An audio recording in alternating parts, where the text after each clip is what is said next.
kehidupan kita. Bapak, Ibu, dan saudara yang dikasihi oleh Tuhan Yesus, hari ini firman Tuhan sangat mengajarkan kepada kita yang akan kita dengarkan. Dalam firman Tuhan ini, bagaimana kita itu adalah gereja. Gereja itu diharapkan tidak hanya sebatas daripada gedung yang dibuat oleh tangan-tangan manusia, tetapi gereja itu adalah tubuh kita sendiri. Tubuh kita adalah bait Allah. Siapa yang membangun bait Allah ini? Siapa yang membangun tubuh ini? Tentu adalah tangan Allah yang maha kuasa, tangan Allah yang luar biasa, yang setia merenda kehidupan kita. Bahkan sejak kita ada di dalam kandungan ibu kita, Allah yang luar biasa itu menjadikan kita manusia yang memuliakan nama Tuhan. Hari ini firman Tuhan yang akan kita dengarkan itu ditetapkan oleh Sinode GMI. Dari kita silakan membuka bersama-sama firman Tuhan pada pagi hari ini dari Matius 6 ayat 13 sampai 20.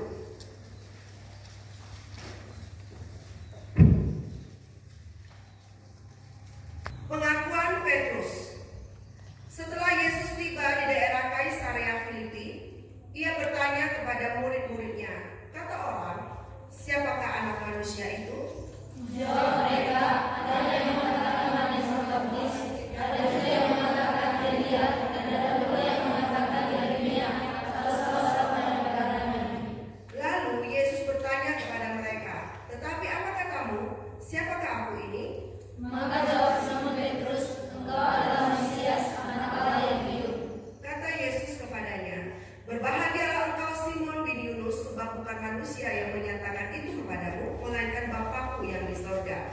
Dan aku pun berkata kepadamu, engkau adalah Petrus, dan di atas batu karang ini aku akan mendirikan jemaatku, dan dalam mau tidak akan menguasainya. Kepadamu akan kuberikan kunci kerajaan sorga.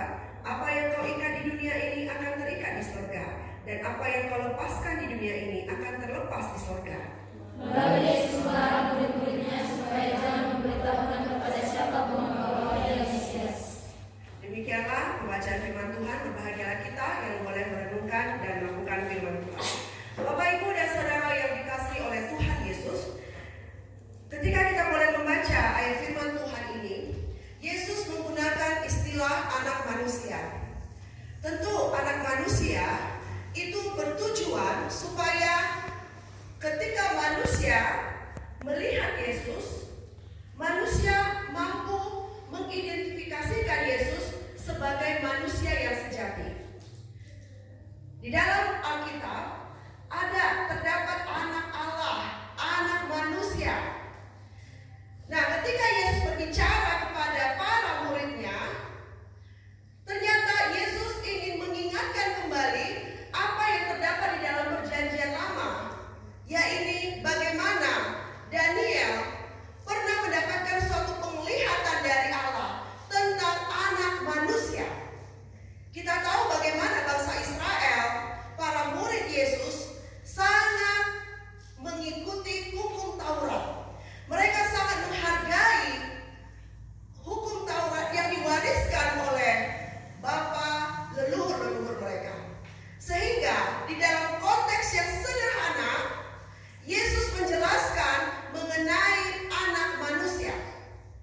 Simon Petrus berkata, dia menjawab, "Engkau adalah Mesias, Anak Allah yang hidup."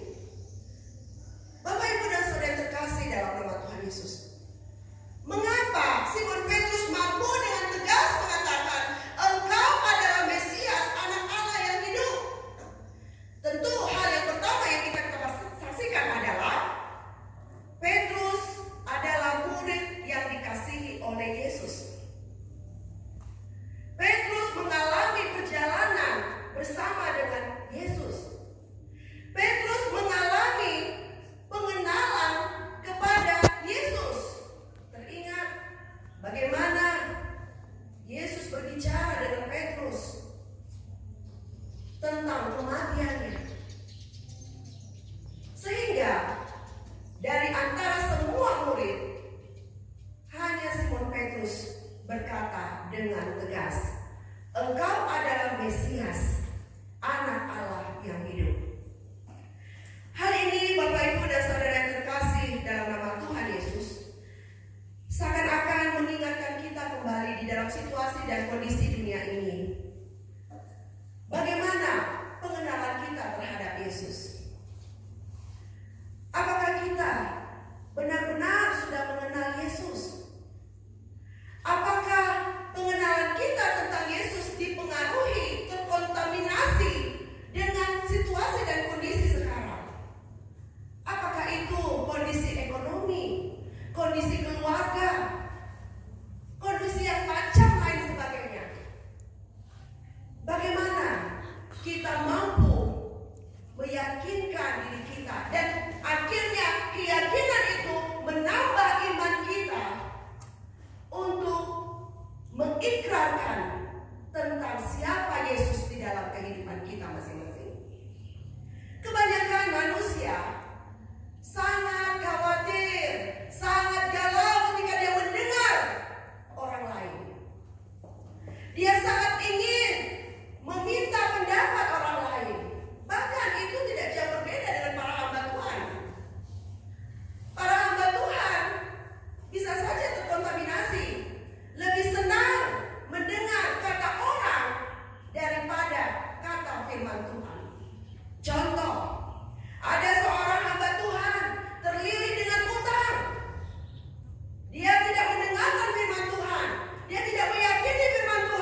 berkata kepada Simon Petrus, "Berbahagialah engkau Simon bin Yunus, sebab bukan manusia yang menyatakan itu kepadamu, melainkan Bapakku yang di sorga."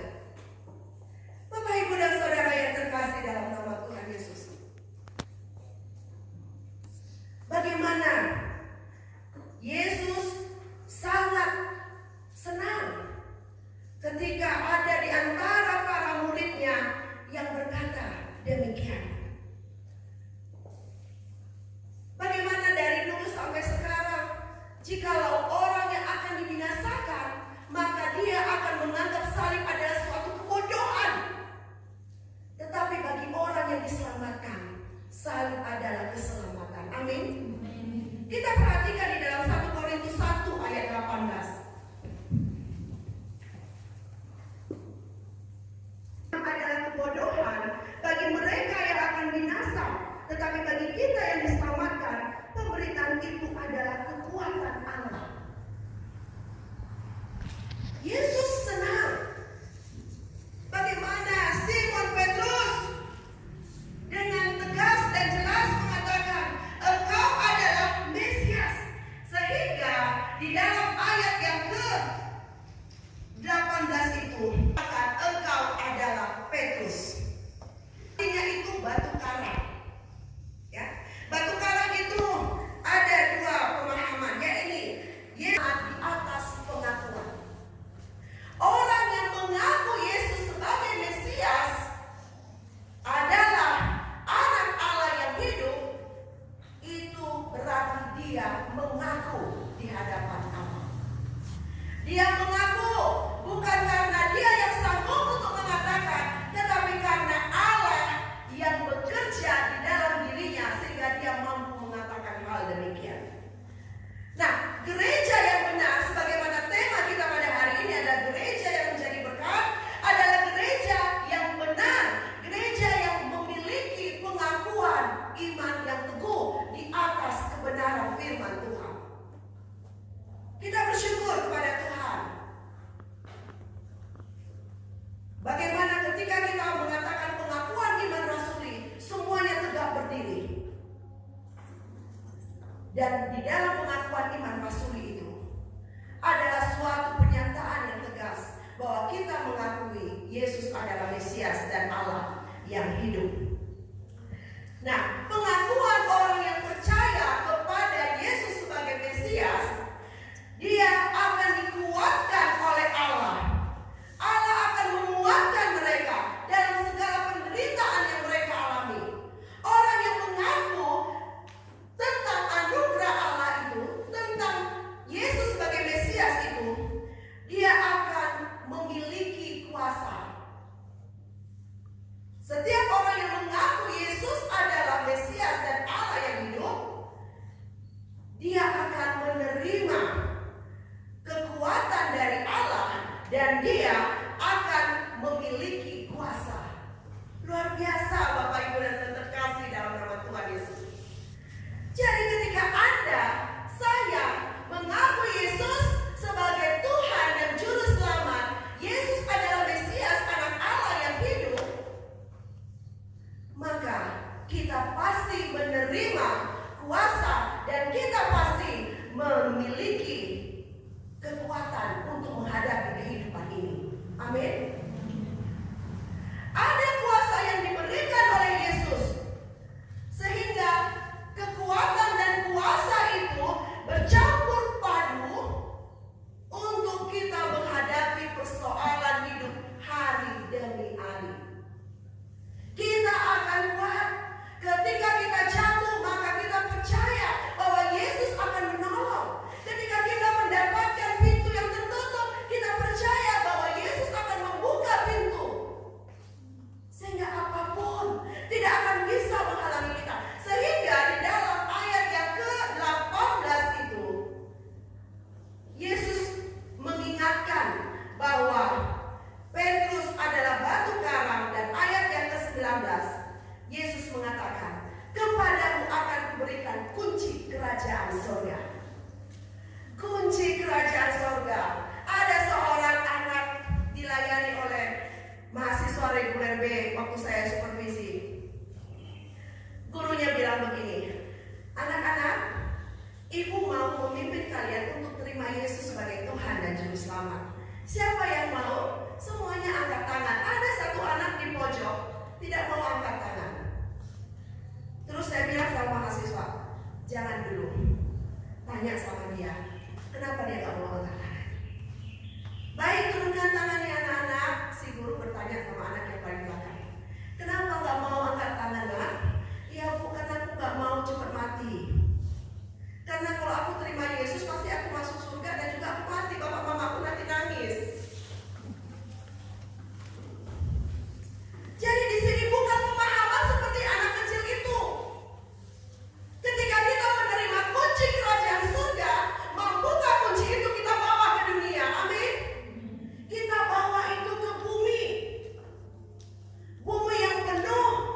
kita menjadi orang Kristen yang biasa-biasa saja? Sampai kapan kita menjadi orang Kristen yang membodohi diri kita sendiri dengan menikmati dosa walaupun kita adalah hamba Tuhan? Atau kita hanya casing aja sebagai hamba Tuhan, hanya penampakan di luar hamba Tuhan? Yang penting memimpin pujian happy-happy untuk anak muda. Tetapi ketika Anda tidak memiliki gaya hidup yang benar, perkataan yang benar, tidak mampu memberitakan Injil, tidak ada artinya Anda sebagai hamba Tuhan. Ini sesuatu hal yang keras, sehingga Yesus berkuasa mengatakan kepada Petrus di ayat ke-19, "Kepadamu akan memberikan kunci kerajaan surga." Apakah Anda memiliki kunci kerajaan surga? Amin. Kita memiliki kunci kerajaan surga. Apakah dampak orang yang memiliki kunci kerajaan surga? Jelas di dalam ayat 19 dikatakan, apa yang kau ikat di dunia akan terikat di surga.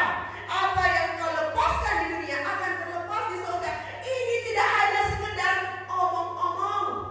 Ini tidak hanya sekedar statement. Ini tidak hanya sekedar good news ataupun tulisan-tulisan yang ada di koran, yang ada di berita, yang kemudian dibaca orang, kemudian dibuang dan dibakar.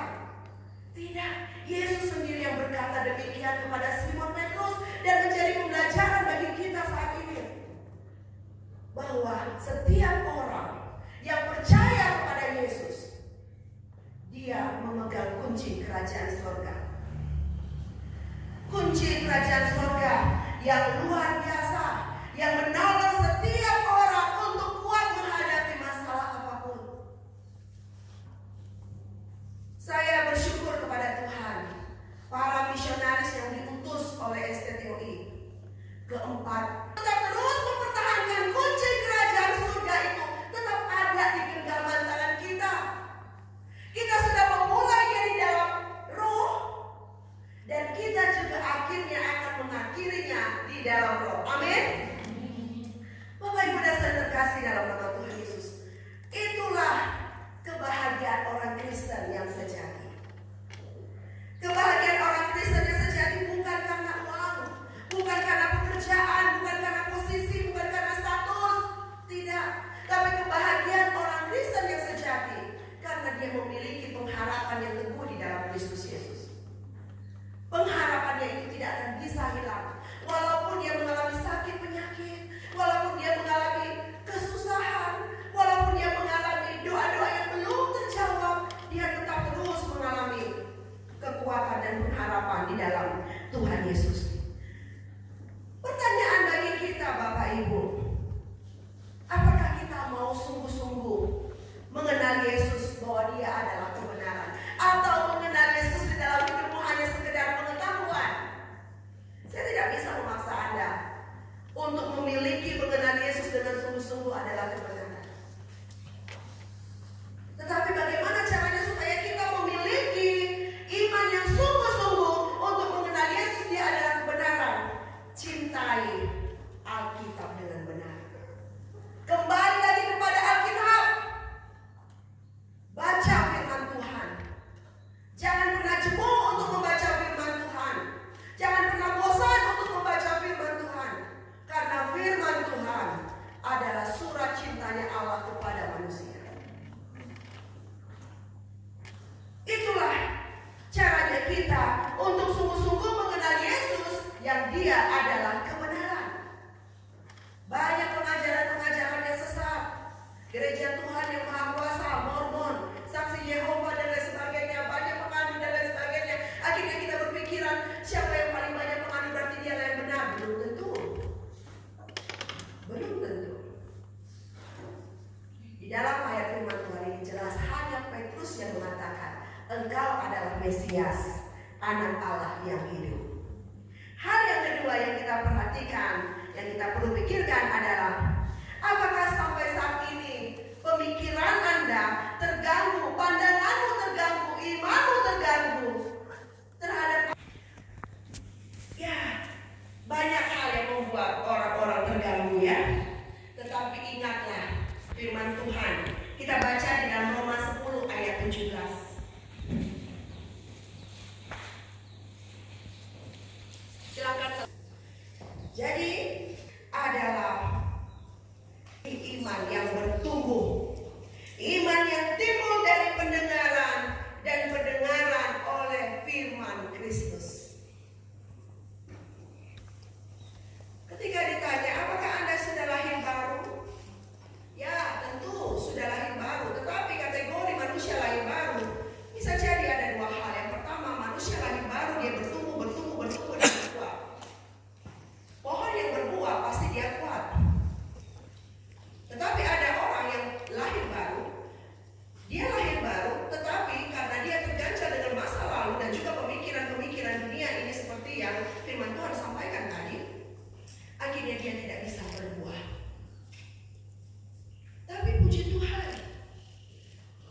Di dalam anak Tuhan tidak boleh ada kamus meninggikan hati, meninggikan diri, sombong, karena semuanya berasal dari Tuhan. Apapun yang kita dapatkan, apapun yang kita alami, semuanya berasal daripada Tuhan. Amin. Nah, makanya di situ, oleh karena itu ya, di dalam firman Tuhan tadi, kita kembali kepada Matius 16 tadi, ya. Gereja, aku gereja, Anda gereja. Kita adalah gereja. Kita harus memiliki suatu dasar yang teguh, yaitu firman Tuhan. Dasar kita sebagai manusia sudah kita awali di dalam kelahiran baru. Orang yang sudah lahir baru hendaklah harus berakar, bertumbuh dan berbuah. Amin. Kemudian kita perhatikan bahwa kita sebagai gereja bukan dibuat oleh tangan-tangan manusia, tetapi adalah tangan Allah yang tidak terlihat itu. Sehingga gereja kita ini bukanlah milik dunia, tetapi milik Allah. Sesuatu yang menjadi milik Allah, Allah menjaminkan bahwa apapun yang engkau ikat di bumi terikat di surga. Apapun yang kau lepaskan di bumi terlepas di surga. Semoga ini tidak menjadi suatu ayat hafalan belaka, tetapi ini adalah suatu ayat yang mengandung kebenaran dan kuasa bagi setiap orang yang meresponi kebenaran firman Tuhan. Ketika menghadapi masalah, ketika menghadapi goncangan, dia akan tetap kuat dan dia berseru kepada Tuhan Yesus. Bapak, Ibu dan Saudara yang terkasih dalam nama Tuhan Yesus, firman Tuhan bagi kita menolong kita untuk tetap terus berharap kepada Tuhan Yesus. Dan di ayat yang ke-20, Yesus melarang murid-muridnya supaya jangan memberitahukan kepada siapapun bahwa ia Mesias. Jadi ayat ini mengandung makna bukan manusia yang menentukan waktu Allah, tetapi Allah yang menentukan waktunya. Waktu Allah indah pada waktunya. Segala manusia, segala apapun yang dilakukan manusia suatu saat akan mengalami ujian. Segala sesuatu akan mengalami ujian. Apapun yang kau lakukan, yang baik diuji, yang buruk diuji, semua akan diuji. Bukankah firman Tuhan mengatakan setiap orang percaya ada malaikat yang menyertai dia? Tidak perlu CCTV bagi orang percaya, karena ada Roh Kudus yang selalu menyertai dia, malaikat. Sehingga apa yang dia katakan di depan altar, itu juga yang terjadi di belakang altar. Apa yang dia singkapkan di depan manusia, itu juga yang terjadi tanpa manusia mengetahuinya. Memang firman Tuhan tidak ada kata-kata integritas, tetapi bukankah pribadi Yesus Kristus adalah pribadi yang seutuhnya? Pribadi yang tidak hanya berkata, tetapi dia juga adalah firman itu. Firman jadi manusia, diam di antara kita, menolong kita, menguatkan kita, memampukan kita untuk tetap hidup di dalam kebenaran firman Tuhan. Waktu Tuhan, waktu yang terbaik. Jangan pernah kita menentukan waktu kita. Manusia punya rencana, tetapi Allah yang menentukan. Amin. Manusia berencana seperti alumni, kapan ya rencana menikah, begitu kan? Sudah dikejar target umur, contohnya. Akhirnya pasar harga murah, sinamon murah. Apakah itu berkenan di hadapan Tuhan, Bu? Saya tidak bisa langsung buru-buru menjawab. Saya akan katakan, bersyukur kamu karena kamu alumni STTOI.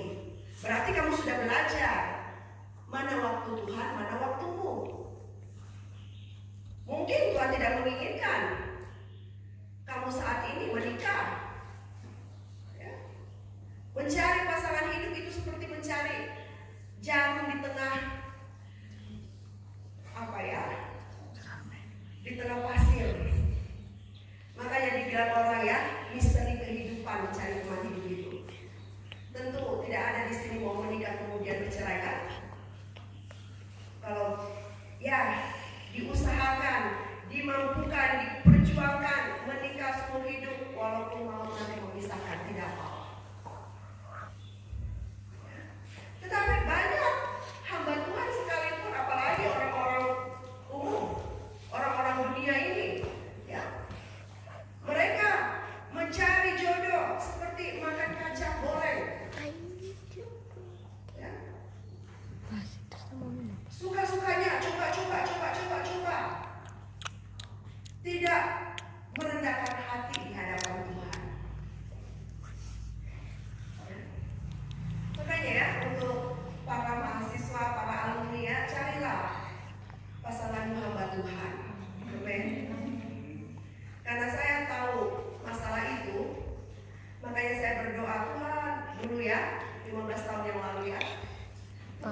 Aku rindu mendapatkan pasangan hidup yang dari Tuhan. Setelah kami menikah, Bapak memberi suatu kesaksian kepada saya. Jelas sekali namamu yang tersebutkan, gitu ya, di depan gerbang saja.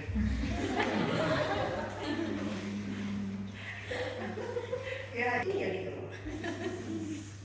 Tetapi memang dari hidup seperti dunia, nggak mau. Termasuk ketika Tuhan izinkan kami hanya sebentar pacarannya, hanya 6 bulan. Ya. Oktober ini 15 tahun pernikahan kami, puji Tuhan.